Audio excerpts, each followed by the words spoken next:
It was a warm and lazy Tuesday afternoon on the outskirts of Greenfield, a small, cheerful farming village.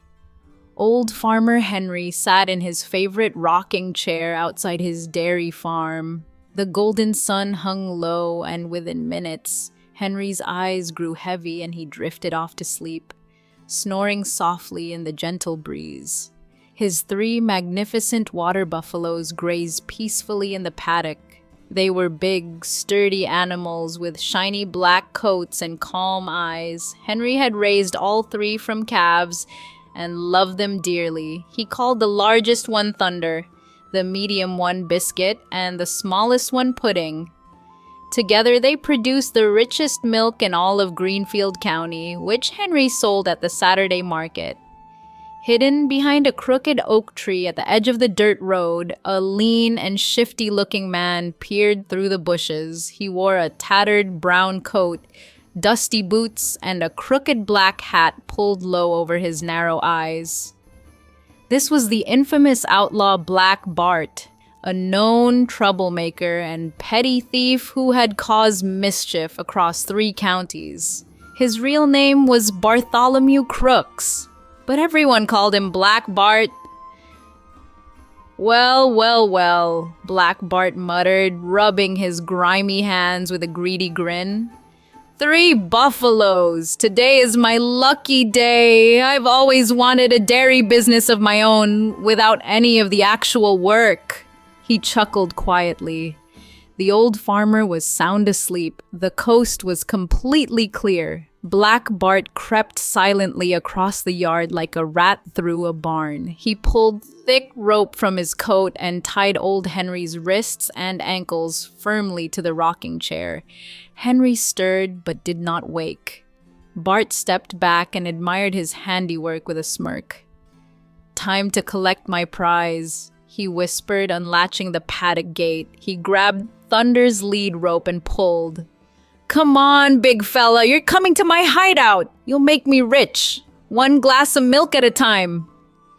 Thunder snorted but reluctantly followed. Black Bart whistled a tune as he led the great buffalo down the winding dirt road toward the dark forest, already dreaming of selling jars of cream at the market. But Bart was wrong to think nobody noticed. Young Tommy, Henry's 12-year-old grandson, had seen everything from the upstairs farmhouse window. He had been doing homework when he spotted the stranger tying up his grandfather.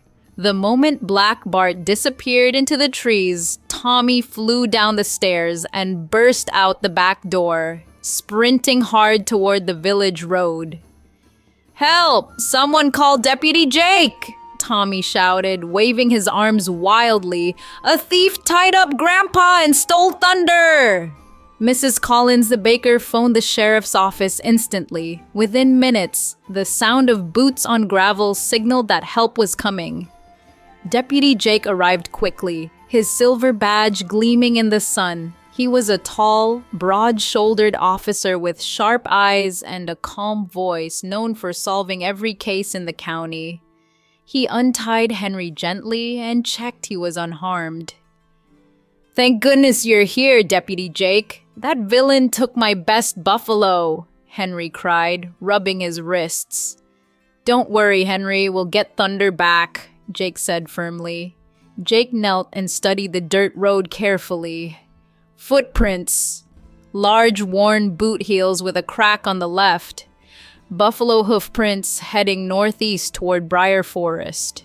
He adjusted his hat and motioned Tommy to stay with Henry, then followed the trail steadily through tall grass, past the old stone wall and into the edge of the dark forest. The tracks were fresh and easy to read.